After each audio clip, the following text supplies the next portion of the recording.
Good evening. Happy Wellness Wednesday. I am here by myself tonight because our honored guest, Dr. Sally Schultz, had to cancel. Hopefully she will be back and joining us in either May or June. So thanks for joining me tonight. And if you don't see this live, I think this will be a helpful webinar, basically at any time to use as reference, because we're going to go through a little PowerPoint, nothing too dramatic, but it's going to give a breakdown of Alzheimer's and its subtypes. And we're specifically tonight going to focus on type 1, which is about inflammation. So we're going to learn ways to reduce our risk of inflammation. And it's always good to, learn some stuff. Knowledge is power. So I'm going to first share my screen. We're going to go over some important information. If you are concerned or interested in preventing dementia and improving your brain health. So brain wellness and dementia prevention, that's the name of the group. So we're just going to start off with Alzheimer's as a puzzle. It has been a puzzle for many decades. And if you have a family member or you're involved in work in any way with the older population, you know that Alzheimer's and dementia is a huge concern. It's a growing concern as the aging population grows, as the baby boomers age. And I am personally connected to this issue because I lost my mom 2 years ago to dementia. And I have MS, which puts me at a higher risk. So my goal is to help others who might be in a similar situation. So over the last year, I've been doing specific training with Dr. Dale Bredesen and Apollo Health, almost done a year-long health coach training to get certified in what's called ReCode and Precode. So ReCode is to reverse cognitive decline, and Precode is to prevent cognitive decline. So this is some of the stuff that I've learned in this course, and I've brought up many times this book, Dr. Dale Bredesen's The End of Alzheimer's Program. I use it all the time. And I'm taking the information from that book to create this presentation tonight. So let's see what I can do from memory without my notes. So what we're going to see tonight, we're going to go through what root causology is. We just had our 2-year anniversary, and it was formed in April of 2020 after I completed a functional medicine training about getting to the root cause of issues instead of slapping a Band-Aid on symptoms. Initially, when I founded RootCauseology, it was just general root cause issues. That is how I addressed my multiple sclerosis when I was diagnosed in 2006. It was a very personal choice, but I chose to address the root cause issues instead of taking pharmaceuticals to address symptoms. So we'll talk about that briefly, and then we're going to go through what is Alzheimer's, how it's different than what we thought it was, a little bit about amyloid plaques, and a gene called ApoE. We'll go over the Alzheimer's subtypes. There are 6 of them. And then tonight, we're just going to basically focus on type 1, which is the causes of inflammation. And then we'll talk about how to reduce risk. So the best part.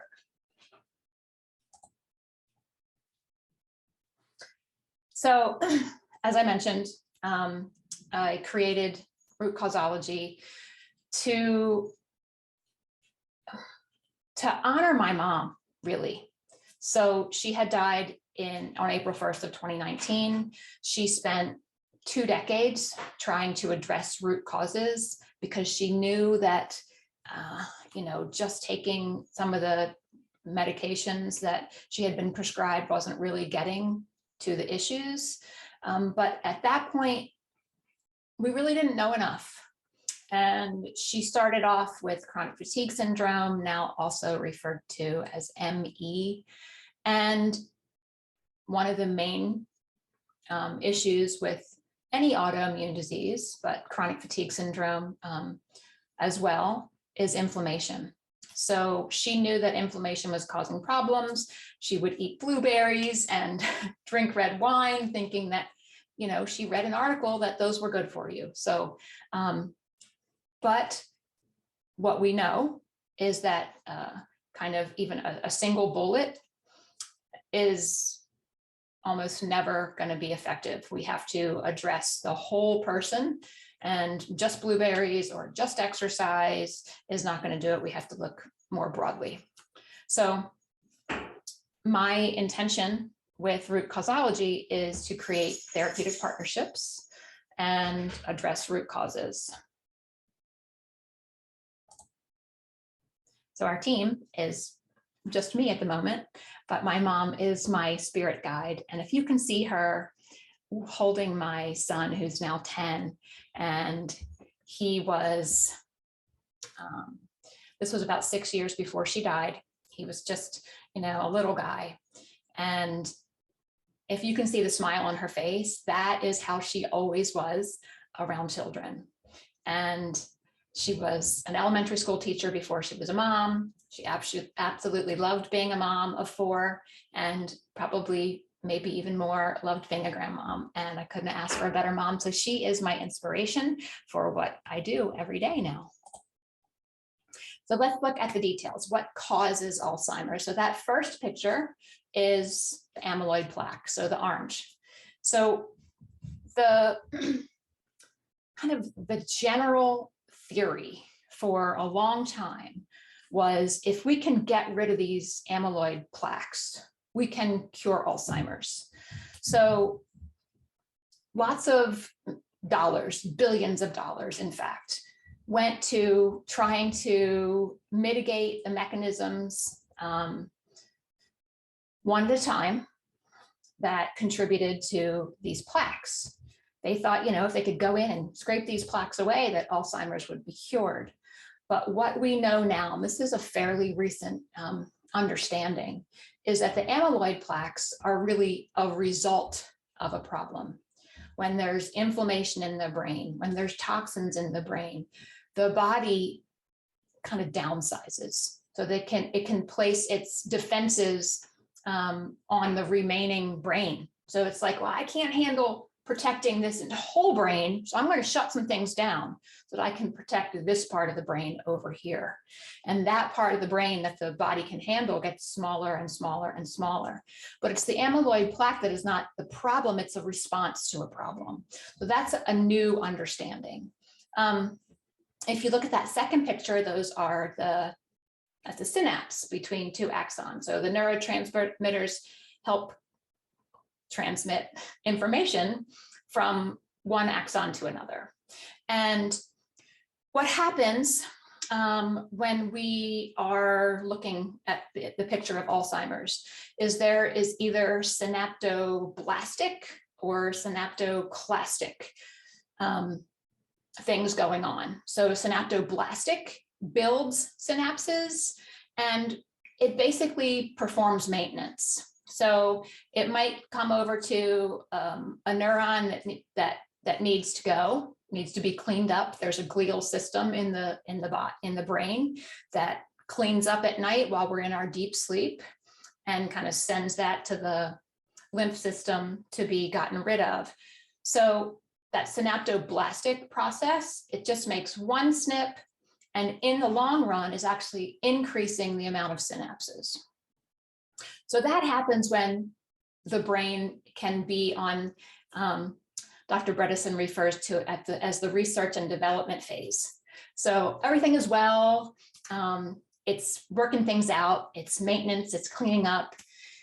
The issue that leads to Alzheimer's is the synaptoclastic, or the breaking down of synapses. And this occurs when there's too much going on. When there is, well, we'll look at the 6 kind of categories that can be influencing Alzheimer's disease and contributing to this decrease in synapses. So this last little picture is a picture of DNA. And there is a genetic SNP called the ApoE4, which does increase risk of Alzheimer's. And, you know, this is part of my mission, right? Because when this gene is influenced by our environment. So our genes are not our destiny, and we can play a strong role in reducing our risk, but it can be important to know if you're an ApoE4 carrier. About 75% of the population does not have an ApoE4, but that's still millions and millions of people who have one or even two SNPs. So let me, you're gonna see it. How do I'm just gonna go from memory. I was gonna give you the breakdown, but all right, I'm gonna cheat for a second. Sorry, you're all gonna see my notes. Let's look at, yeah. So if you have no copies of the ApoE4, you have about a lifetime risk of 9% risk in your lifetime of getting Alzheimer's. If you have one copy, there's about a 30% lifetime risk. And if you have two copies, there's more than a 50% risk of getting Alzheimer's in your lifetime. So knowing your DNA is an extremely personal choice. Some people choose not to know. I chose to know because for me, again, knowledge is power, and there are things that you can do to minimize risk. And it's different when you have an ApoE4 SNP. So let's go to the next one. These are our 6 types. So number one, we're going to focus on tonight. This is the inflammatory. So short-term acute inflammation is critical. We would die without it. It's important to treat, to address an infection, a cut, but the issue comes when we have long-term or chronic inflammation. We're going to talk about kind of the 3 top contributors to inflammation, and we'll get to that in a minute. But let's just go through the list of kind of subtypes, and these are not different kinds of Alzheimer's. So if you recall, the amyloid plaque is kind of the identifier that, yes, this is Alzheimer's as opposed to a different type of dementia. A Lewy body or a vascular, there's multiple different kinds. But this kind of allows us to understand the contributing factors to Alzheimer's. So Dr. Bredesen talks about, 36 holes in the roof. And if we patch one hole, rain's still going to be getting in. It's almost worthless. So just eating blueberries, like my mom did, might reduce inflammation a tiny little bit. But if you're not addressing all these other areas, it's not really going to make a big impact. So if you're looking at reducing our risk entirely, or as much as possible, have optimal chance to minimize the risk for Alzheimer's, you want to look at all of these categories. So the second type is atrophic, and this is kind of classified as cold. This is just a reduction in nutrients or non-optimal levels of vitamins, minerals, hormones, trophic factors like nerve growth factor. So these can be addressed. These can be fixed. Sometimes it's just a matter of taking vitamins. Sometimes it's more than that, but these are things that can be addressed. We're going to look at type 1.5, and the reason it's 1.5 is because it has some pieces of 1 and 2 kind of together. So this is what is sometimes being referred to in the literature as Alzheimer's type 3 diabetes. So when there's high glucose in the body for a long period of time, year after year, if you're eating the standard American diet, high sugar, high starch, flour and bread and pasta and soda, all these things increase our glucose levels, which then increase our insulin levels because the body's trying to stick that glucose somewhere. And over time, the insulin, it's worn out, and the brain is no longer receptive to the insulin. So in the first place, it causes inflammation. And in the second place, there's no longer insulin sensitivity. So it kind of has a hot and a cold aspect to it. But this is connected to insulin issues. So it could be diabetes or prediabetes. So next type is type 3, and this is the toxic or vile subtype. And there are many, many toxins that have an impact on increased risk for Alzheimer's, such as mercury, even benzene from burning candles, paraffin candles. So minimizing our toxic environment can improve our brain health. The vascular is type 4. So any increase in any cardiovascular disease increases the risk of Alzheimer's, and type 5 is traumatic or dazed. And this is lets us know that any brain injury, so concussion, at any time in life can increase our risk down the road of Alzheimer's disease. So we're going to focus on type 1 tonight, inflammation. And there's 3 kind of general categories that increase our risk. So we have leaky gut, we have metabolic syndrome, and we have gum disease. So leaky gut, in the literature, in the research, is referred to as increased intestinal permeability. So the cell wall of the gut it's 1 cell thick, and fully digested materials are supposed to get through the cell wall and into the bloodstream. So there's tight junctions, and only what's supposed to get through gets through. But what happens over time with that standard American diet and stress and toxins and sometimes taking proton pump inhibitors, there's a variety of things that can increase our risk of leaky gut, but those tight junctions open up. And then undigested or partially digested food is getting out of that single cell wall and into the bloodstream, also bacteria, virus. And when that shows up in the bloodstream, the body's immune system kicks in. That's happening day in and day out. The immune system is constantly creating inflammation in the body. So leaky gut is something that can be fixed. And I think every single client I've had in the last 2 years probably has had leaky gut. So it's pretty common. And fortunately, there are things we can do to reduce the risk and to heal it if it's already an issue. So moving on to metabolic syndrome, which we're going to talk about a little bit more in the next slide.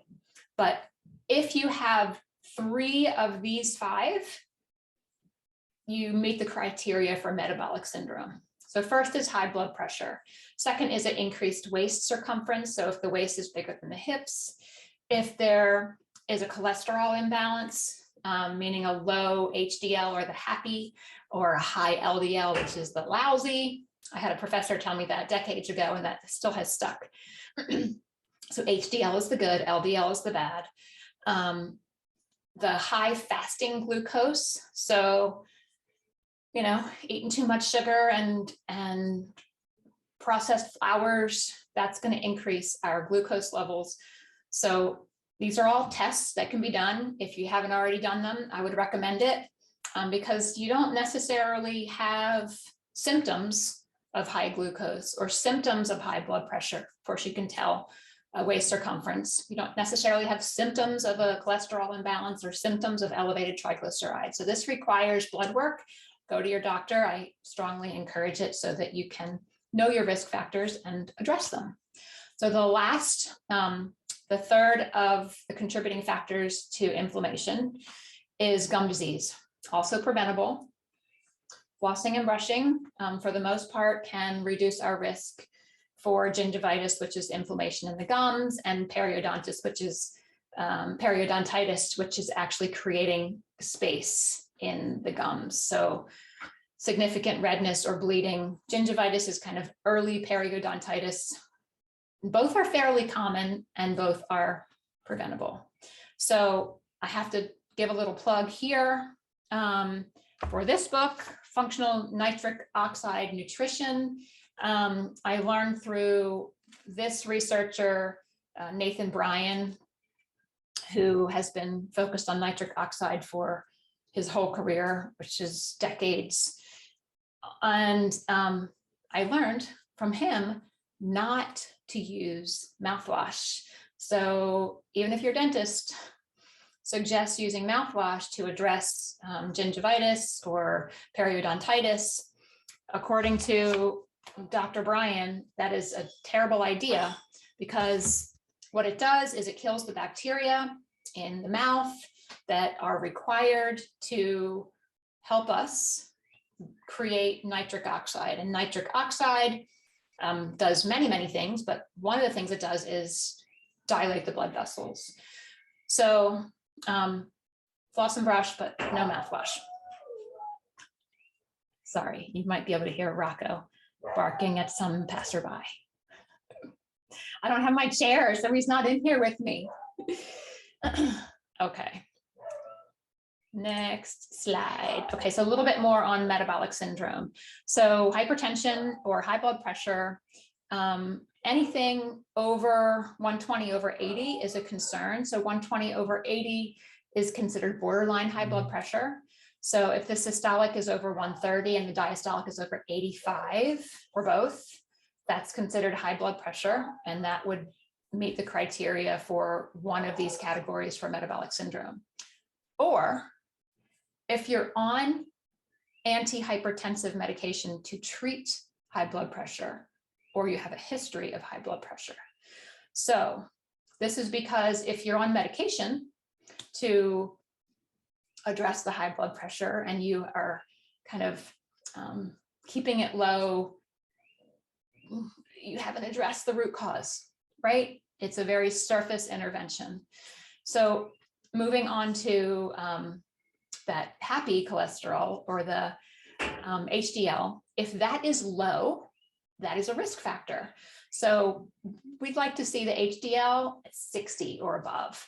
For if it's less than 40 for men or less than 50 for women, that's a concern. Or if you're on treatment to address low HDL cholesterol, then that puts you at a risk factor. That's a risk factor for metabolic syndrome, or for in a category. So the increased high blood glucose. So if your fasting glucose is over 100, or you're on medication to keep it low, that's a risk factor. If the waist is larger than the hips, 35 inches for women, the waist measurement, or 40 inches for men, that's a risk factor. And if our triglycerides are high, greater than or equal to 150, or you're on medication to treat high triglycerides, then that's a risk factor. So if you have 3 of these 5 risk factors, that is considered metabolic syndrome, and having metabolic syndrome increases inflammation, increases our risk for Alzheimer's. Now we get to the fun part. So let go of the fear if we're feeling any, because that's not what I like to create, right? We want to be in the happy space, the space where we can be motivated, take action.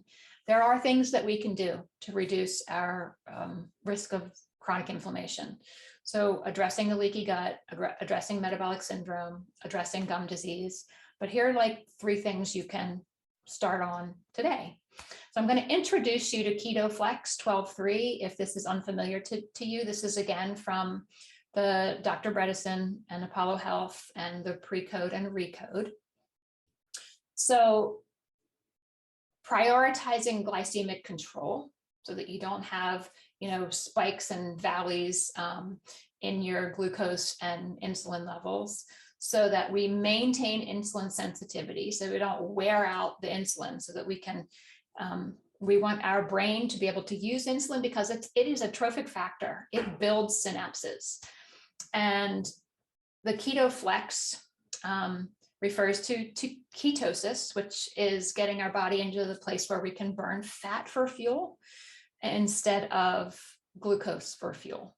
So ketones are a very clean burn for our brain. And we want to be in ketosis at least some of the time, maybe not 24/7, but for several hours a day. And that's really going to decrease inflammation. The 12-3 stands for 12 hours of fasting. So that could be from 8 p.m. to 8 a.m. The 3 is no eating 3 hours before bed, so that you go to bed with a fairly empty stomach. So stop eating at 7. If you go to bed by 10, you're going to have a deeper sleep. You're going to be in a parasympathetic mode, which is healing. The brain is going to be more likely to do its clean out. So encourage more kind of curiosity, stay curious about what this KetoFLEX 12-3 is. I will have a group program on the KetoFLEX in the future. We did one last year and it was really successful, a great group. So we'll do that again. If you know that you have an ApoE4 gene, that 12 should really be 14 or 15 or 16. So you want to extend your intermittent fast a little longer.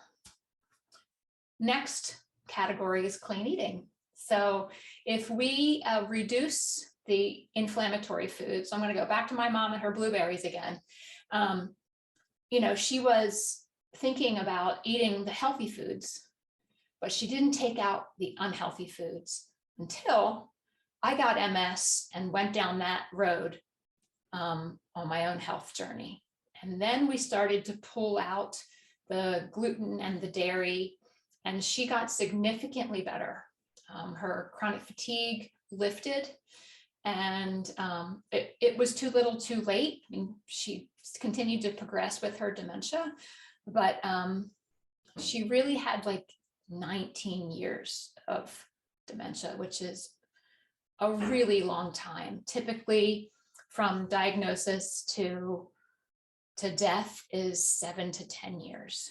So I feel like that intervention where we changed diet may have played a role. So taking away the inflammatory foods, the sugar and flour, they're the two big ones, are important.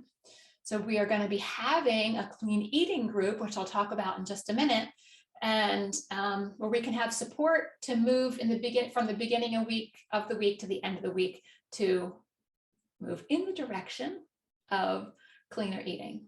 So having food that don't have an ingredient list, right? So if you can see that little picture, that's like lettuce and cucumbers, maybe some kale and cabbage and salmon and carrots, right? No ingredient list there. Probably pouring on some olive oil and apple cider vinegar. No ingredient list there. So when you're eating things that have a single ingredient, that's clean eating. So jump lastly to things that we can do to reduce our risk of inflammation, healing that leaky gut. Sometimes it's a complicated mix of things that are causing leaky gut that takes a practitioner to assist with. But for anybody who's just out there listening and wants to try something to decrease their risk of leaky gut, or maybe heal it if it's already an issue, bone broth. So either making your own bone broth or buying it. It's kind of the popular thing nowadays. You can buy it in any store pretty much. Look for grass-fed if these are going to be bones from cows. So that's an organic if you can. So there we go. When we're thinking about all of these areas to reduce inflammation, and creating healthy habits. So clean eating and meditation, regular exercise, daily flossing and brushing, all of these things reduce our risk of chronic inflammation. So if that seems easy, like, yeah, I'm already doing, 80 to 90% of those things. I can make some tweaks here and there. Fantastic. Some people can implement these things on their own. If it feels overwhelming, like, yikes, this is too much for me to do on my own, then join a group. We are having a group that's starting May 2nd to just focus on clean eating.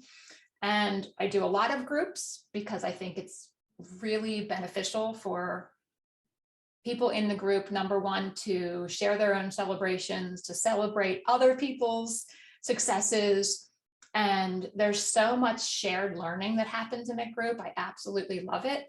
And it's the reason why AA and NA and Weight Watchers work, because when you're sharing what's good for you, what's worked for you, it benefits you as well as the people you're sharing it with. So I love groups. And this is the group that's upcoming. As I said, it begins May 2nd. It's just a 5-day kickstart to clean eating, Monday through Friday, and we will have daily just right challenges. So there's not going to be any requirements.